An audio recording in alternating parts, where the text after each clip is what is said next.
اور اس کو اپنا کر کے آدمی اللہ کی بارگاہ میں مقبول ہو جائے. اس کا کیا مطلب ہوا کہ اللہ کی بارگاہ میں مقبولیت اور محبت کا جو سلسلہ شروع ہوتا ہے وہ فرائض سے ہوتا ہے. اس لیے اگر کوئی فرائض کو شریعت اسلامیہ کے فرض امور کو چھوڑ کر کے اگر نوافل اور مستحبات پر عمل کر لے تو اسے مقبولیت مل جائے گی، اس کی کوئی گارنٹی نہیں ہے. ہو سکتا ہے کہ نوافل کرتے کرتے فرائض کی توفیق مل جائے، پھر اس کے ذریعے اسے کامیابی مل جائے. تو اس حدیث میں بتایا گیا کہ سب سے بہترین چیز، اللہ کے نزدیک سب سے پسندیدہ چیز جس کے ذریعے بندہ قرب الہی حاصل کرتا ہے وہ فرائض ہے. اس کے بعد نوافل کا درجہ ہے. اس حدیث کی تشریح میں تھوڑی دیر ٹھہر کر کرنا چاہتا ہوں تاکہ یہ اچھے طریقے سے یہ حدیث پاک سمجھ میں آ جائے کہ اللہ تبارک و تعالیٰ نے فرمایا کہ سب سے اچھی چیز فرائض ہے جس سے قرب الہی حاصل کر سکتے ہیں. میں پوچھنا چاہتا ہوں کہ فرائض غیر محدود ہے یا محدود ہے؟ فرائض شریعت اسلامیہ میں جو فرض چیزیں ہیں یہ محدود ہے یا غیر محدود ہے؟ محدود ہے، چند ہے.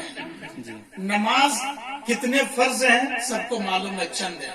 زکوٰۃ بھی محدود ہے، صدقہ فطر وہ بھی محدود ہے، قربانی یہ بھی محدود مقدار میں ہے، حج یہ بھی محدود ہے. تو جو فرائض ہیں یہ محدود ہیں، اور جب فرائض محدود ہیں تو پھر قرب الہی میں اضافہ کیسے ہوگا؟ فرائض پر عمل کر لیے، قرب مل گیا. بندہ اگر چاہے کہ بارگاہ خداوندی میں وہ مزید قرب حاصل کرے اور آگے ترقی کرتا جائے تو اس کے لیے کیا ہوگا؟ فرائض تو ہے نہیں زیادہ. اس کے بعد اللہ رب العالمین نے ایسے لوگوں کے لیے جو اللہ کی خوب قریب ہونا چاہتے ہوں، اللہ کا قرب خوب حاصل کرنا چاہتے ہوں، ایسے لوگوں کے لیے اللہ نے ارشاد فرمایا وَمَا يَزَالُ عَبْدِي يَتَقَرَّبُ إِلَيَّ بِالنَّوَافِلِ حَتَّى أُحِبَّهُ، کہ بندہ جب فرائض پر عمل کر کے میرا قرب حاصل کر لیتا ہے تو اس قرب میں وہ اضافہ حاصل کرتے جاتا ہے، بڑھتا جاتا ہے. کس چیز کے ذریعے؟ نوافل کے ذریعے. اس نوافل سے مراد صرف نفل نماز نہیں بلکہ کوئی بھی نفل عبادت چاہے زکوٰۃ میں ہو، نماز میں ہو، حج میں ہو، روزے سے ہو، کوئی بھی نفل عبادت بندہ نفل کرتا جاتا ہے، اللہ کی بارگاہ میں قرب کا مقام اور بھی مزید سے مزید حاصل کرتا جاتا ہے. اس کے بعد اللہ تبارک و تعالیٰ ارشاد فرماتا ہے اتنا حاصل کر لیتا ہے کہ میرے نزدیک وہ بہت زیادہ محبوب ہو جاتا ہے. فَإِذَا أَحْبَبْتُهُ، اور جب میں اس سے محبت کرنے لگتا ہوں كُنْتُ سَمْعَهُ الَّذِي يَسْمَعُ بِهِ وَبَصَرَهُ الَّذِي يُبْصِرُ بِهِ وَيَدَهُ الَّتِي يَبْطِشُ بِهَا وَرِجْلَهُ الَّتِي يَمْشِي بِهَا وَإِنْ سَأَلَنِي لَأُعْطِيَنَّ وَلَئِنِ اسْتَعَاذَنِي لَأُعِيذَنَّ او کما قال النبی صلی اللہ علیہ وسلم. اب جتنا حصہ میں نے پڑھا اور جس کا ترجمہ باقی ہے اس کو سننے سے پہلے ایک بات یہ یاد رکھیں، دوسرے لوگ جن کے یہاں ولایت کا کوئی باب نہیں ہے، ولایت اور صالحیت کا کوئی سسٹم نہیں ہے، وہ لوگ طرح طرح سے اعتراضات کرتے ہیں کہ تمہارے پیر اور تمہارے ولیوں کو اتنی طاقت کہاں سے مل گئی کہ وہ عراق میں رہ کر ہندوستان کا نظارہ کر لے، کوئی بغداد میں رہ کر کے پاکستان کی بات سن لے، دور دراز کی مسافت جلد طے کر لے اور اپنے پکارنے والوں کی پکار سن لے اور وہ غیبی مدد بھی کر سکیں. یہ ساری قوتیں کہاں سے آ گئی تمہارے ان لوگوں کے پاس؟ مومنین تو دنیا میں بہت ہیں مگر سب کے پاس یہ طاقت نہیں آتی ہے. تو میں کہنا چاہوں گا بخاری شریف کی اس روایت میں ان سوالوں کے بہترین جوابات دیے گئے ہیں. وہ اس طور پر کہ ارے تم پر اللہ نے جو عبادتیں فرض کیا ان فرضوں پر عمل کیا تو اللہ تعالیٰ نے تمہیں اپنا قرب عطا کیا. تمہارے کان میں جو طاقت ہے وہ بھی اللہ ہی کی دی ہوئی ہے, آنکھ میں جو طاقت ہے وہ بھی اللہ ہی کی دی ہوئی ہے, لیکن تم نے اتنا زیادہ نفل تو کیا ہی نہیں جتنا ہمارے اولیاء نے کیا, جتنا ہمارے بزرگان دین نے کیا. جب بزرگوں نے اور اولیاء امت نے فرائض کے علاوہ نوافل کثرت سے کیا تو من جانب اللہ انہیں یہ تحفہ عطا ہوا کہ میرا فلاں بندہ مثلا عبد القادر یا غریب نواز فرائض کے علاوہ نفل پڑھتا جاتا ہے, نفلی عبادت کرتا جاتا ہے, تو چلو عام آدمی سے زیادہ اس کی قوت سماعت میں اضافہ کر دو, اور عام آدمی سے زیادہ اس کی نگاہ میں قوت بڑھا دو, اس کے پیر کی قوت بڑھا دو, ہاتھ میں طاقت بڑھا دو, پھر من جانب اللہ یہ ساری قوت بڑھا دی جاتی ہے. اب اگر اس کے بعد اگر کوئی ولی اللہ کا خاص مقرب بندہ اگر دور دراز سے اپنے متعلقین کو دیکھ لیں, آواز سن لیں, تو یہ کوئی تعجب اور حیرت کی بات نہیں ہے, اس لیے کہ اللہ کی بارگاہ میں انہوں نے خوب قرب حاصل کیا تو اللہ تعالیٰ نے بھی ان کی سماعت بڑھا دی, بصارت بڑھا دی, ہاتھ کی طاقت بڑھا دیا, پیر میں چلنے کی قوت بڑھا دیا. اس کے بعد آقا کریم اللہ تعالیٰ ارشاد فرماتا ہے وَإِن سَأَلَنِي کہ اگر ایسے بندے مجھ سے کوئی چیز مانگ لیتے ہیں لَأُعْطِيَنَّ تو ضرور میں انہیں سبحان اللہ سبحان اللہ. وَلَئِنِ اسْتَعَاذَنِي اور اگر کسی چیز سے میری پناہ لیتے ہیں تو میں انہیں پناہ بھی ضرور دیتا ہوں. سبحان اللہ. یہ تو بزرگان دین کے فضائل, مناقب اور مراتب کے حوالے سے میں نے چند حدیثیں پڑھی. اب اس کے بعد میں تھوڑی دیر اور چند باتیں عرض کروں گا, پھر اپنا بیان ختم کر دوں گا کہ ان بزرگوں کے ساتھ ہمارا کیا رویہ ہونا چاہیے, ہمارا کیا سلوک اور برتاؤ ہونا چاہیے. کیا قرآن اور حدیث نے صرف یہ فضائل بیان کیے یا عام مومنین کو بھی کچھ حکم دیا ہے؟ تو آئیے میں آپ کو بتاؤں, قرآن مقدس کی پہلی سورت الفاتحہ میں ہے اہدنا الصراط المستقیم صراط الذین انعمت علیہم. جب بندہ یہ کہہ لیتا ہے کہ اے اللہ, جب بندہ اللہ کی تعریف پہلے کر لیتا ہے, الحمدللہ رب العالمین, تمام تعریف اللہ کے لیے جو سارے جہان کا رب ہے, الرحمن الرحیم اور جو سارے جہان کو پالا رحم و کرم کے ساتھ, مالک یوم الدین پھر ان سب کا حساب کتاب بھی لینے والا ہے. ایاک نعبد اے اللہ ہم تیری ہی عبادت کرتے ہیں, وَإِيَّاكَ نَسْتَعِينُ اور تجھی سے مدد چاہتے ہیں. اتنا بول دینے کے بعد اللہ تبارک و تعالیٰ نے اس صورت میں دین کا ایک تعارف پیش کیا, دین کی پہچان بتائی. پہلے تو ایک دعا ہے اہدنا الصراط المستقیم, اے اللہ ہمیں صراط مستقیم پر چلا, صراط مستقیم پر چلا. صراط مستقیم کیا ہے؟ دنیا میں دو طریقے سے کسی بھی چیز کی پہچان کرائی جاتی ہے, یا تو زبانی کہہ دیا جاتا ہے کہ اس کے یہ اوصاف ہیں اور یہ دین ہے. مثلا دین اسلام کی پہچان دو طریقے سے کر سکتے ہیں. ایک دین کس کا نام ہے؟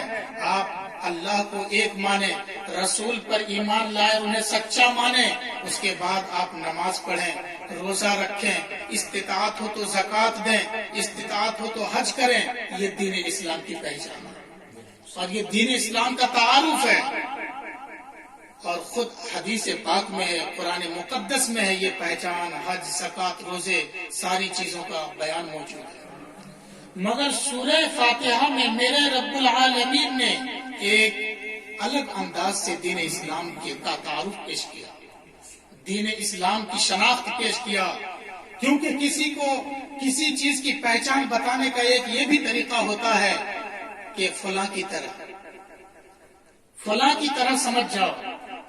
تو اللہ رب العالمین نے فرمایا کہ صراط الذین انعمت علیہم, ان لوگوں کا راستہ صراط مستقیم ہے جن پر تو نے انعام فرمایا.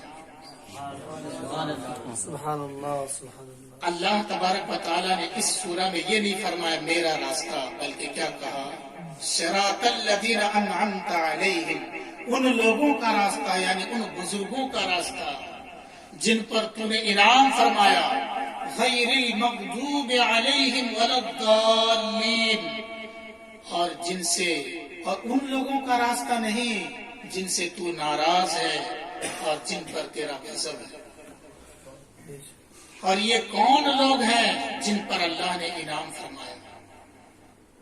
اس آیت کی تفسیر خود دوسری آیت سے ہوتی ہے جہاں اللہ رب العالمین نے ارشاد فرمایا مع الذین انعم اللہ علیہم من النبیین، جن پر اللہ نے انعام فرمایا ان کے ساتھ ہو جاؤ، مع الذین۔ اس آیت سے اللہ رب العالمین نے حکم دیا کہ لوگوں تم اگر اس درجے کو نہیں پہنچے تو تم کیا کرو، ان لوگوں کے ساتھ ہو جاؤ، ان لوگوں کی صحبت اختیار کر لو جن لوگوں پر اللہ نے انعام فرمایا ہے۔ وہ کون لوگ ہیں؟ من النبیین، نبی ہیں، والصدیقین، اور نبیوں کے صحابی ہیں، والشہداء، اور اللہ کی راہ میں جہاد کرتے کرتے جو شہید ہو گئے، والصالحین، اور جو اللہ کی راہ میں نیک ہیں، اللہ کی عبادت کرتے ہیں اخلاص کے ساتھ اور برائیوں سے پرہیز کرتے ہیں، نیک کام کرتے ہیں، وہ صالحین کہلاتے ہیں۔ اس کے بعد اللہ تبارک و تعالی نے فرمایا کہ حسن اولئک رفیقا، کہ یہ لوگ بہترین ساتھی ہیں، ان کی صحبت بہترین ہے، ان کی صحبت اختیار کرو۔ اب اگر میں تلاشوں تو نبوت کا دروازہ بند ہو چکا ہے، نبی کی صحبت نہیں ملنے والی ہے۔ صدیقین سے مراد تفسیر کے مطابق صحابہ کرام ہیں جنہوں نے نبیوں کی تصدیق کیا۔ جب نبوت کا سلسلہ بند ہو گیا تو صحابیت کا سلسلہ بھی بند ہو چکا ہے۔ تو ہمیں اس آیت کے مطابق نہ تو نبیوں کی صحبت مل سکتی ہے براہ راست، نہ صحابہ کرام کی صحبت مل سکتی ہے۔ اب رہ گئی دو لوگوں کی صحبت، شہداء کی اور صالحین کی۔ تو شہداء کی صحبت تو مل سکتی ہے مگر کس زمانے میں ملے یہ اس کی بھی کوئی گارنٹی نہیں۔ جہاد ہو، اللہ کی راہ میں شہید ہوں، پھر جو شہید ہو جائیں گے ان کی صحبت کیسے اپنائیں گے؟ وہ تو شہید ہو کے چلے گئے۔ تو اللہ کی راہ میں جو لوگ شہید ہونے کے لیے جاتے ہیں جہاد کرنے، ان کے ساتھ ہو جائے۔ ان کا جو مزاج تھا، ان کا جو جذبہ ایمان تھا، وہ جذبہ ایمان اپنے اندر بیدار کر لو، شہیدوں کی صحبت ملے گی۔ وہ کلمہ حق کی سربلندی کی خاطر جان دینے پہ تیار ہو جاتے ہیں۔ آپ بھی اپنے اندر وہ جذبہ پیدا کر لو، یہ شہیدوں کی صحبت کہلائے گی۔ اس کے بعد لیکن چونکہ ہر زمانے میں ہر جگہ شہید یا جہاد کا سسٹم نہیں ہوتا ہے، اب آخری آپشن ہے کہ صالحین کے ساتھ ہو، اور صالحین ہر زمانے میں ملیں گے۔ قیامت آنے سے 40 سال پہلے تک صالحین ملیں گے، پھر اس کے بعد تو برے ہی برے لوگ ہوں گے اور انہیں پر قیامت آئے گی۔ اور جب صالحین جب تک رہیں گے تب تک قیامت نہیں آئے گی۔ تو ان صالحین کی صحبت اختیار کرنی ہے۔ اور قرآن مقدس میں دوسری جگہ جو ارشاد ہوا کہ قو انفسکم واہلکم نارا، اس کے بعد کیا ہے؟ وَكُونُوا مَعَ الصَّادِقِينَ۔ تو اس صادقین سے مراد الگ ہے، اور میں نے پہلی آیت میں جو صدیقین پڑھا وہاں صدیقین سے مراد صحابہ کرام ہیں۔ باقی جو صادقین کہلاتے ہیں اس سے عام مومن، نیک مومن مراد ہوتے ہیں۔ یہ میں نے چند باتیں آپ حضرات کے سامنے رکھی ولایت اور بزرگان دین سے متعلق، تاکہ بیجا تنقید اور تبصرہ نہ ہو اور ان سے صحیح الفت و عقیدت پیدا ہو، اور ہم بھی کوشش کریں کہ ہم لوگ بھی نوافل ادا کر کے اور اللہ کی بارگاہ میں نیک کام کر کے زیادہ سے زیادہ قرب حاصل کریں۔ انہی چند باتوں پر میں اپنا بیان ختم کرتا ہوں۔ استغفر اللہ ربی من کل ذنب واتوب الیہ وما علینا الا البلاغ۔ السلام علیکم ورحمۃ اللہ۔